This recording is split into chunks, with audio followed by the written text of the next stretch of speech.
attention. Cut the lights. This is it. The night of nights. And oh, what heights we'll hit. On with the show. This is it.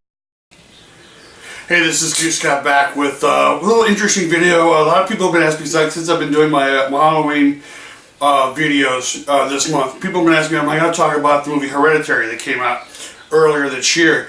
And my answer to that is, well, right now I'm talking about, so obviously, yes, I'm going to talk about Hereditary, but it's not a movie I'm going to recommend. And the reason is why is because I didn't like it.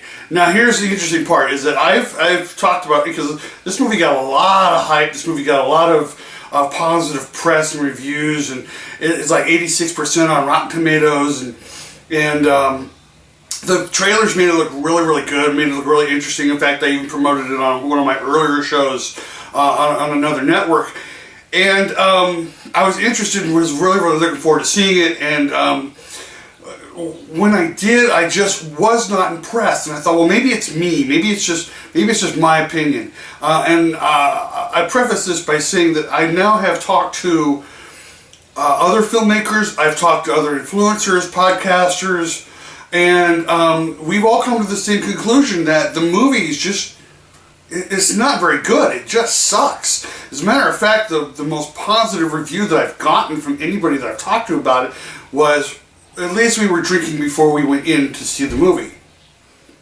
That's not a really good positive review that I've gotten from Hereditary. Now, my problems with it are, first of all, is that the tempo of the film is just, it's a hit and a miss.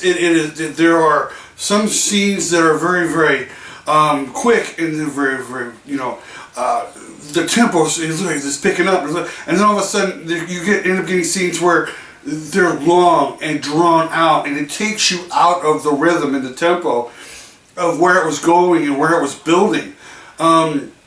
In fact, there were some scenes where it started where they were coming down the stairs and into the room, and it took them like a good 2 minutes to get down the stairs and into the room to talk about what they need to talk about. And it's like, by that time you're like, just get on with it.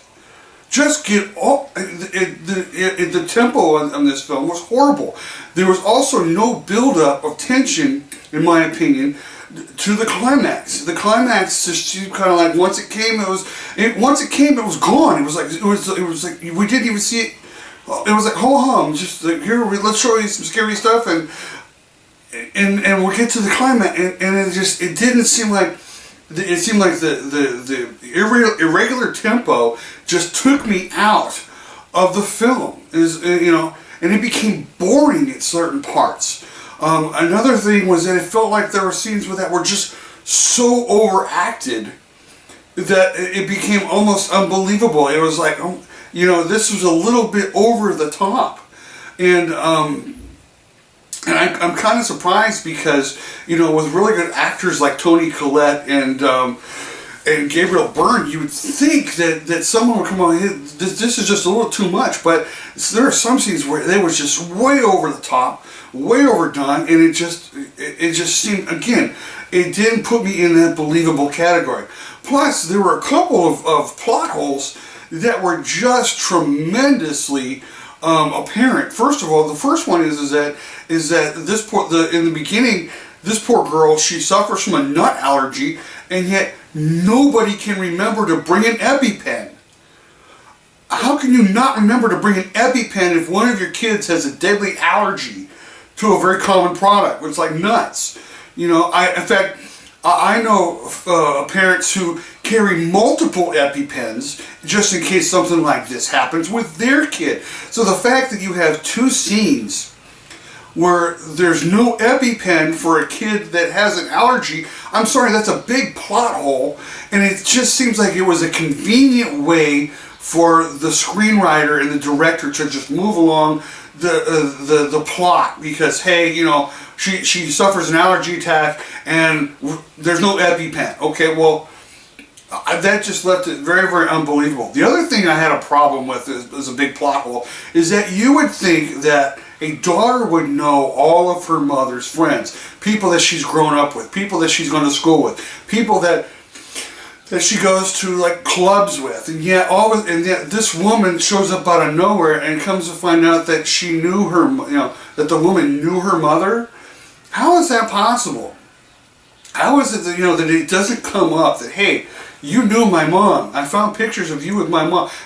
Was that like a family secret? Was that something that was done? Because it seemed like these two women, these two older women, had held a relationship for quite a long period of time. So you would think that the daughter would know that there's some type of relationship there. That and again, I understand because you want to make it a surprise. That, oh my gosh, my mother knew this woman, and what were they up to? But it just, again, it takes you out of that believability factor.